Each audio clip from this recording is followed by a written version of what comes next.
महाराष्ट्रातील तमाम धनगर बांधवांना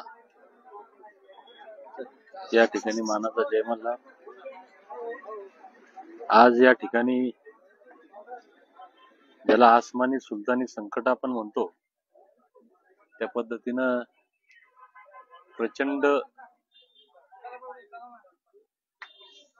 वादळी वाऱ्यासह इथं मुसळधार पाऊस झाला आणि त्यामध्ये या मंडपाची आपल्या दानादान झाली।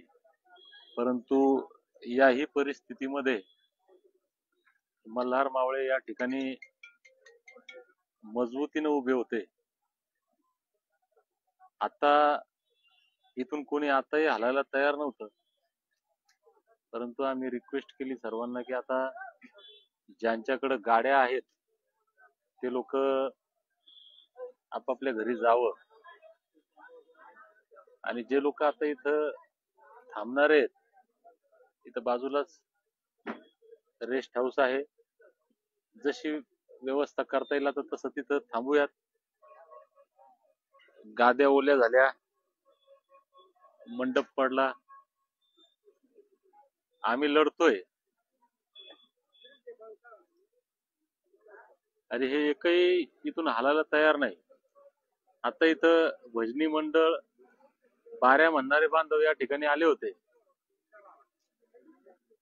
परंतु मी या मंडळींचा उत्साह थोडा कमी केला, त्याबद्दल सगळ्यांची दिलगिरी व्यक्त करतो। परंतु भावांनो, आता आपल्याला पहिले हे सगळं पहिले निपटणं आहे। तुमचे ज्यांचे जेवण बाकी आहेत त्यांनी पहिले जेवण करा। किती वाजले आता? मला वाटतं 11, 10, 11, 10:30 वाजले। कारण आता हे बघा, आभाळ अजूनही वाजतंय। पहिले जेवण करा आणि मग इथलं जे सुरक्षित आहे, चांगलं आहे, ते सामान आपण रेस्ट हाऊस मध्ये घेऊन जाऊ। जे बाकीचं सामान इथलं वायरिंग वगैरेचं जे आहे, आता लाईट तर लावता येणार नाही आता आपल्याला, ते झाकून ठेवा। आता याचं काय होईल ते सकाळी पाहू आपण, उद्या या मंडपाचं पाहू। आता सगळ्यांनी जेवण करायचं आणि आता इथं आपण बाकी थांबायचं नाही। मी महत्वाची विनंती करतो महाराष्ट्रातल्या माझ्या तमाम बांधवांना, जे उद्या इथं येणार होते जास्त प्रमाणात, तर आपण उद्या येण्याऐवजी परवा या ठिकाणी यावं। कारण उद्या आता याचं हे दुरुस्ती करणं किंवा काय ज्या अडचणी तिथल्या आता या मला वाटतं पहिले क्लिअर कराव्या लागतील। त्याच्यामुळं उद्या आपण इथं आल्यापेक्षा हे आमचे मल्हार मावळे या आसमानी संकटामध्ये सुद्धा या रण मैदानावर खंबीर आहेत।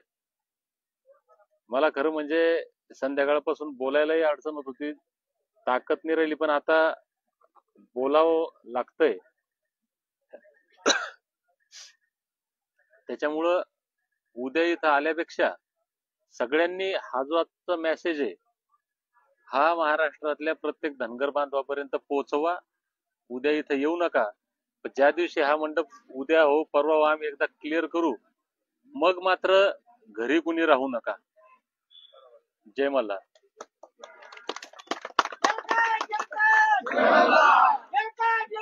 जय मल्हार।